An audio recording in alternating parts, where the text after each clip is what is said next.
Hello guys, I am EanSayBoo. Okay, I'm out of breath after doing that. Whew.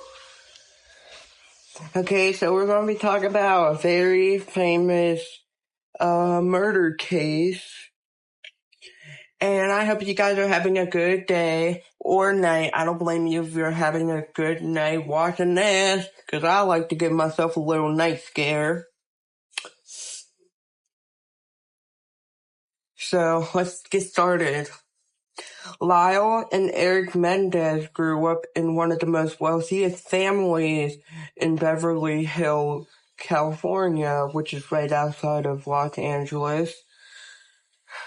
On the outside perspective, they had everything such as fame, wealth, private schools, and a mansion.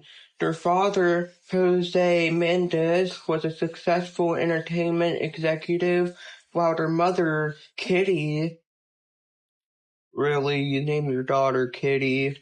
I want to know if that's her actual name or if that's a nickname.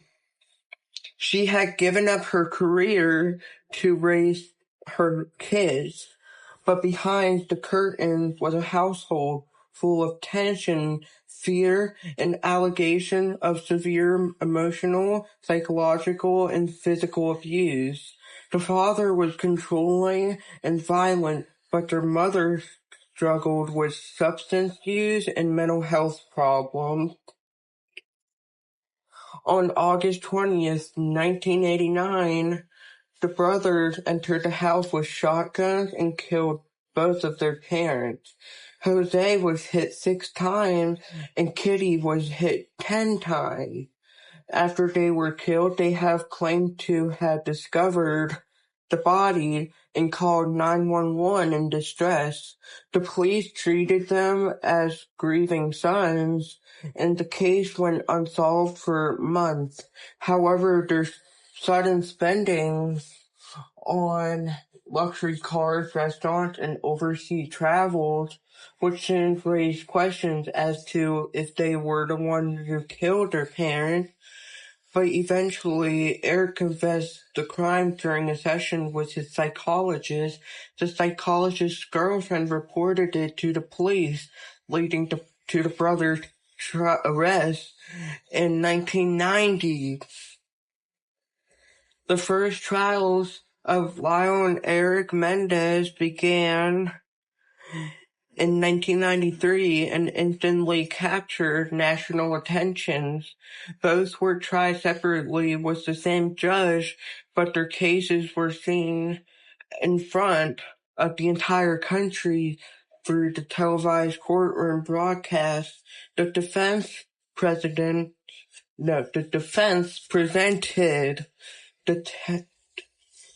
an argument that questioned people.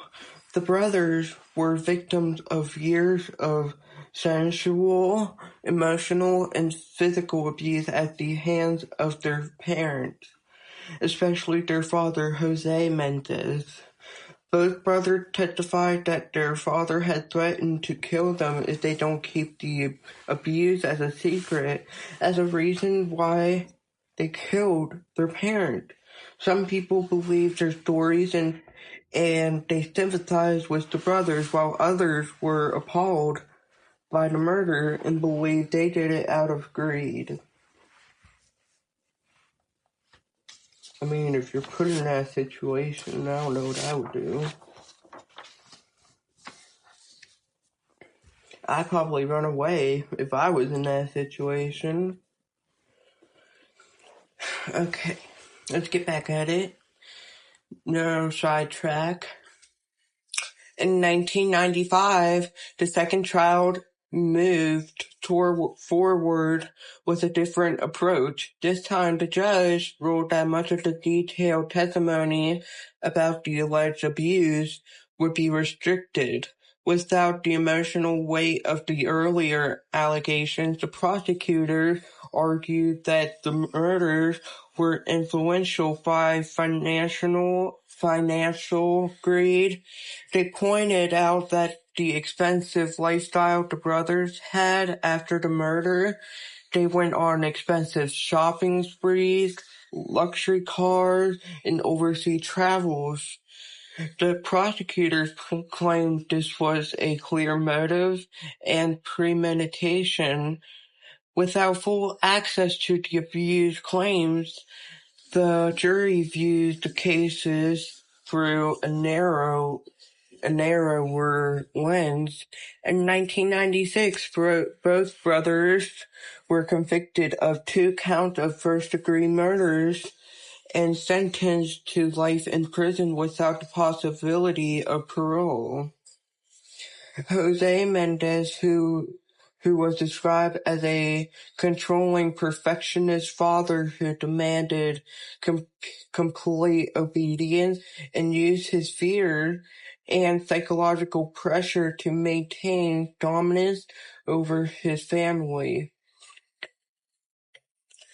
Katie Menendez was reportedly overwhelmed and emotionally unstable, most likely suffering with borderline personality disorder, which created an unhealthy household and their own murder.